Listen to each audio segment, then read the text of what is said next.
Hello friends, I welcome you again to my channel DLI dedicated to learn and improve. Friends, आज के video में हम बात करेंगे SBI के सैलरी पैकेज अकाउंट के बेनिफिट्स के बारे में। सैलरी पैकेज अकाउंट के बारे में मैं ऑलरेडी 3 वीडियोस बना चुका हूं, जिसको आप मेरे चैनल पर फाइनेंशियल मैनेजमेंट प्लेलिस्ट में जाकर देख सकते हैं। प्रीवियस वीडियोस में मैंने सारे बैंक्स जो सैलरी पैकेज अकाउंट के अंडर बेनिफिट्स ऑफर कर रहे हैं उनका कंपैरिजन दिया था। ये वो वीडियोस हैं जिनको अगर आपने अभी तक नहीं देखा है तो आप उसको देख सकते हैं। फ्रेंड्स, अपने पिछले वीडियो में मैंने SBI की वेबसाइट विजिट करके क्या क्या बेनिफिट्स वहाँ पर शो कर रहा है वो दिखाए थे। आज हम उनके बारे में थोड़ी डिटेल में बात करेंगे। फर्स्ट ऑफ ऑल मैंने गूगल में जस्ट टाइप किया है SBI central government salary package benefits, तो सबसे ऊपर SBI की वेबसाइट दिख रही है। मैं इसको क्लिक कर लेता हूँ। आपका एग्जिस्टिंग अकाउंट सैलरी अकाउंट में कैसे कन्वर्ट करवाना है उसके लिए फॉर्म यहाँ पे अवेलेबल है, और जो बेनिफिट्स सैलरी पैकेज अकाउंट के अंडर अवेलेबल हैं वो आप यहाँ देख सकते हैं। फर्स्ट ऑफ ऑल हम देखते हैं बैंकिंग फैसिलिटीज़। तो बैंकिंग फैसिलिटीज़ में ये बेसिक बेनिफिट हैं कि आपको मिनिमम बैलेंस नहीं रखना है, चेकबुक का कोई चार्ज नहीं होगा, RTGS, NEFT, डिमांड ड्राफ्ट के कोई चार्जेस आपसे नहीं लिए जाएंगे।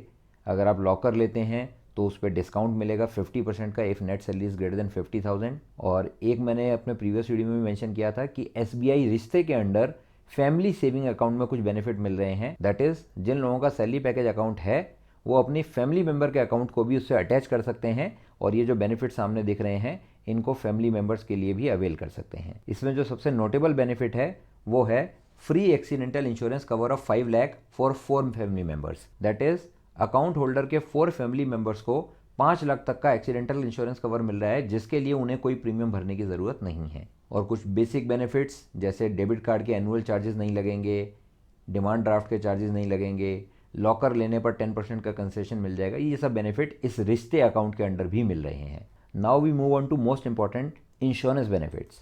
इंश्योरेंस बेनिफिट्स में आप देख सकते हैं जो भी IAS, IPS and Indian Forest Service के ऑफिसर्स हैं उनके लिए complimentary personal accident insurance cover PAI cover ₹1.3 crore का मिल रहा है।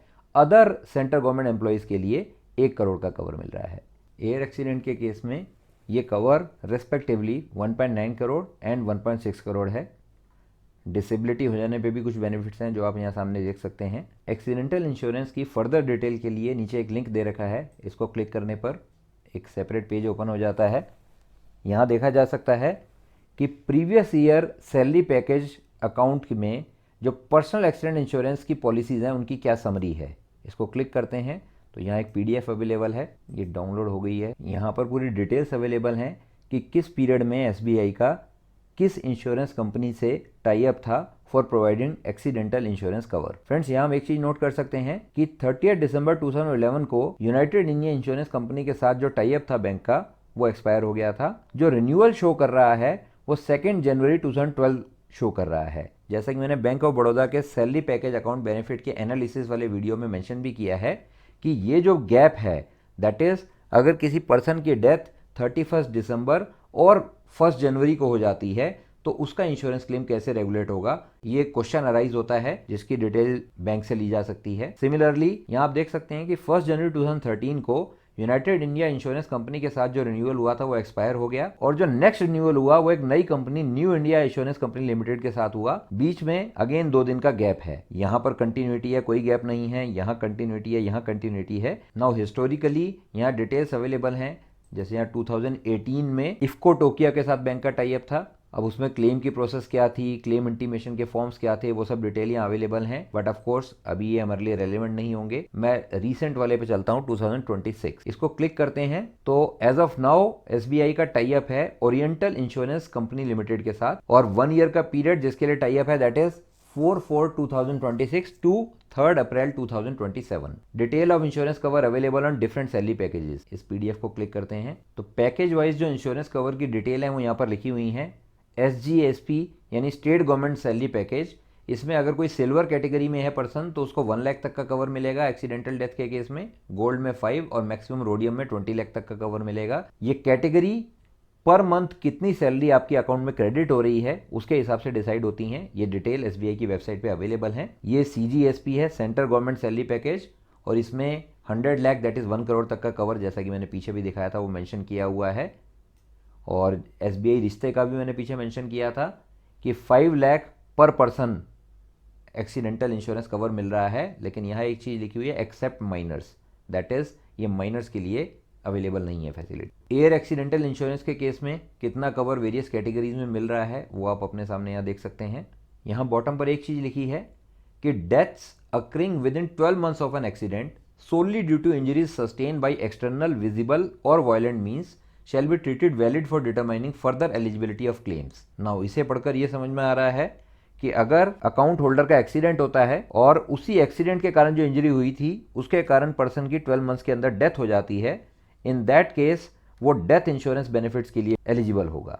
एयर एक्सीडेंटल इंश्योरेंस के केस में यहाँ पर मेंशन है दैट ये तभी वैलिड माना जाएगा if death is occurring while undertaking journey by airline, और जो रिलेटेड एयर टिकट है उसके लिए जो मोड ऑफ पेमेंट होना चाहिए वो चेक होना चाहिए, स्टेट बैंक का डेबिट कार्ड होना चाहिए, इंटरनेट बैंकिंग होना चाहिए, और if the ticket is not required to be purchase by the account holder, that is अगर कोई पर्सन ऑफिशियल ड्यूटी पर ट्रेवल कर रहा है और उसके ऑफिस ने उसको टिकट परचेज करके दी है, तब तो नेचुरली उसके सैलरी अकाउंट से पैसा डिडक्ट नहीं होगा, तो भी वो ऑन ड्यूटी माना जाएगा और वो इस क्लेम के लिए एलिजिबल होगा। नाउ दिस मीन्स कि अगर आपको किसी क्रेडिट कार्ड से टिकट बुक करने पे बेनिफिट हो रहा था और आप एयर ट्रैवल उस क्रेडिट कार्ड से बुक की हुई टिकट के द्वारा कर रहे हैं और किसी अनफॉर्चुनेट इंसिडेंट के केस में डेथ हो जाती है, in that case person will not be eligible for availing benefits under air accidental insurance policy. Permanent, total और पार्शियल डिसेबिलिटी के केस में कितना कवर है वेरियस कैटेगरीज के लिए वो आप यहाँ सामने देख सकते हैं। ये कुछ एड ऑन कवर्स मेंशन्ड हैं, जो एब्रीविएशन ऊपर लिखी हुई हैं यहाँ उनको एक्सपेंड किया हुआ है। जनरल गाइडलाइंस यहाँ दी हुई हैं। इन गाइडलाइंस में मेंशन है कि पॉलिसी का पीरियड क्या है। यहाँ पर ये भी मेंशन है कि पर्सनल एक्सीडेंटल इंश्योरेंस का जो डेथ कवर है that is a complimentary benefit and not a right. It will be applicable if the death occurs due to injuries caused by the accident within 12 months from the date of accident. Standard policy exclusions यहाँ mention की हुई हैं कि किन case में policy applicable नहीं होगी। एक चीज यहाँ पर और मेंशन है कि डेट ऑफ एक्सीडेंट से 90 days पहले तक एटलीस्ट 1 सैलरी या पेंशन उस अकाउंट में क्रेडिट हुई होनी चाहिए, but this will not be applicable अगर अकाउंट ही लास्ट 90 days में ओपन हुआ है। एक यहाँ पे और इम्पॉर्टेंट चीज मेंशन है कि account holder time to time अपने अकाउंट को रेस्पेक्टिव पैकेज के अंडर सुटेबली क्लासीफाई करवा लें by producing copy of salary slip and employment proof. Friends, जैसा कि मैंने पीछे मेंशन किया था कि कितनी सैलरी एवरी मंथ आपके अकाउंट में क्रेडिट हो रही है उसके हिसाब से आपके अकाउंट को silver, gold, platinum etcetera category में कैटेगराइज किया जाता है और उसी के अकॉर्डिंग आपको बेनिफिट मिलते हैं।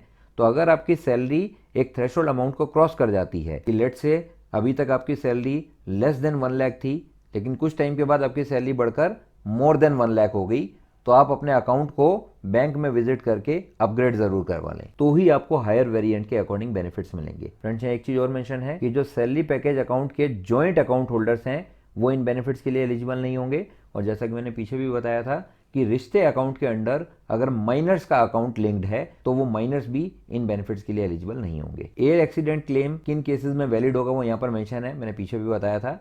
यहाँ बहुत इंपॉर्टेंट चीज मेंशन की हुई है कि air accident cover is available with any one accident clause of 25 crore.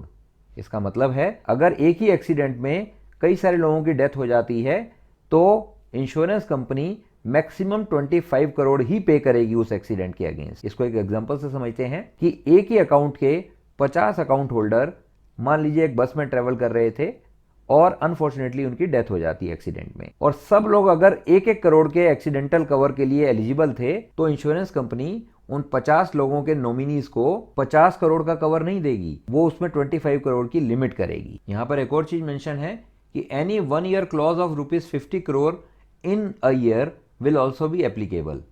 That is, इस पॉलिसी पीरियड में अगर कंपनी के पास 50 करोड़ से ज्यादा अमाउंट के टोटल क्लेम्स रिसीव होते हैं तो कंपनी टोटल 50 करोड़ की कैप लगा देगी। इसको और अच्छे से समझने के लिए मैंने इसे गूगल भी किया है कि मीनिंग ऑफ द क्लॉज, और मैंने उस क्लॉज को कॉपी पेस्ट कर यहां डाल दिया है।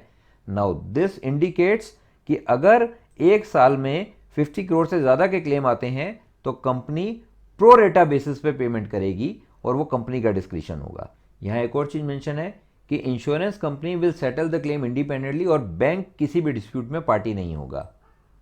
आगे भी यहाँ पर मेंशन है कि सैलरी पैकेज अकाउंट के अंडर जो इंश्योरेंस कवर मिल रहे हैं वो कॉम्प्लीमेंट्री बेसिस पे मिल रहे हैं, बैंक कोई प्रीमियम चार्ज नहीं कर रहा है, इसीलिए अगर कोई डिस्प्यूट होता है तो उसमें पर्सन को IRDA या फिर ओम्बुड्समैन के पास कंप्लेंट फाइल करनी होगी। एक और इंपॉर्टेंट चीज यहां पर मेंशन है कि एक्सीडेंट या डेथ होने के 90 डेज के अंडर क्लेम इंटीमेट करने होंगे और with in 180 days relevant document submit करने होंगे। यहां पॉइंट नंबर 26 पर बेनिफिशियरी भी डिफाइंड है कि अगर सिंगल नेम में अकाउंट ओपन हुआ है तो जो भी नॉमिनी की डिटेल बैंक में रजिस्टर्ड है, that nominee will be the beneficiary to claim these benefits under death insurance cover. लेकिन अगर जॉइंट अकाउंट ओपन है तो जो सर्वाइविंग अकाउंट होल्डर है he will be the beneficiary even if the nominee is registered in the bank records. यहां कुछ add on covers भी mention किए हैं, आप चाहें तो इसको पढ़ सकते हैं। इंश्योरेंस क्लेम करने का फॉर्म भी यहां पर दिया हुआ है, ये रेलेवेंट फॉर्म है। इंश्योरेंस क्लेम करने के लिए कौन कौन से फॉर्म्स, कौन कौन से एनेक्सर्स भरकर देने होंगे और कॉन्टैक्ट डिटेल्स रेलेवेंट क्या हैं, वो सब यहाँ पर मेंशन है। और इंश्योरेंस कंपनी के रेलेवेंट पर्सन्स की डिटेल्स यहाँ पर मेंशन है। इस पेज पर नीचे 2 नोट्स दिए हैं। यहाँ पर एक इंपॉर्टेंट चीज़ लिखी है कि लाइफ इंश्योरेंस के केस में employer of the account holder का बैंक के साथ MOU साइन होना ज़रूरी है। इसकी डिटेल्स हम यहाँ पर देख लेते हैं। लाइफ इंश्योरेंस के अंडर एक है group term life insurance cover 2025। तो यहां हम देख सकते हैं कि बैंक का टाई अप है SBI life insurance Company limited. जो इंश्योरेंस का पीरियड है वो 22 फरवरी 2025 से 21 फरवरी 2026 तक था, जिसको एक्सटेंड करके 30 अप्रैल 2026 तक कर दिया गया है। जनरल गाइडलाइन ओपन कर लेते हैं।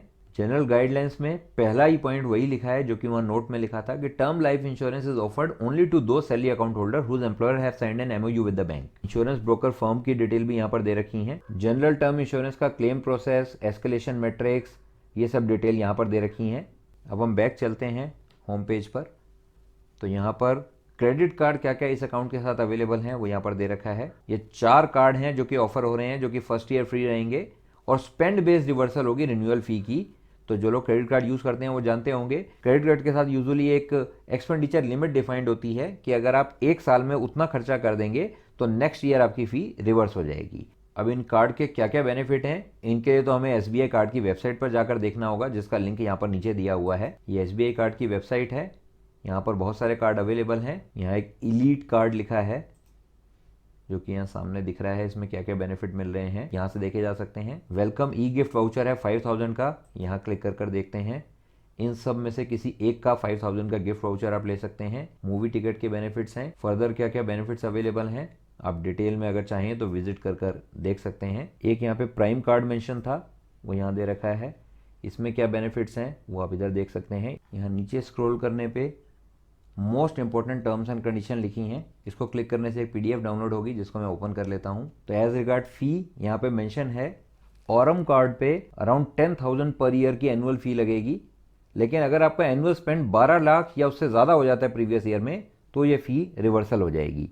दैट इज़ अगर आपकी हैवी स्पेंडिंग है तभी ये कार्ड लेने का बेनिफिट है। अदरवाइज नेक्स्ट ईयर से आपको 10,000 प्लस GST इतनी फ़ी पे करनी पड़ेगी। इलीट कार्ड पे 5,000 की फ़ी है, लेकिन अगर आप पिछले साल में 10 लाख का खर्चा कर देते हैं तो ये वेव ऑफ हो जाएगी। तो फ्रेंड्स, इन कार्ड्स को आप तभी लीजिएगा अगर जो इनसे बेनिफिट मिल रहे हैं वो आपके काम के हैं, अदरवाइज आप इनको अवॉइड कर सकते हैं। यहाँ पेंशनर्स के लिए भी कुछ बेनिफिट लिखे हैं। यहाँ एज का एक क्राइटेरिया लिखा है कि ये बेनिफिट उन्हीं लोगों के लिए अवेलेबल हैं जिनकी एज लेस देन 70 ईयर्स है। ये कुछ माइनर बेनिफिट लिखे हैं। As regards accidental insurance cover, तो यहाँ पर्सनल एक्सीडेंटल कवर 30 लाख का मिल रहा है, बट लिखा है इफ फाउंड एडमिसिबल।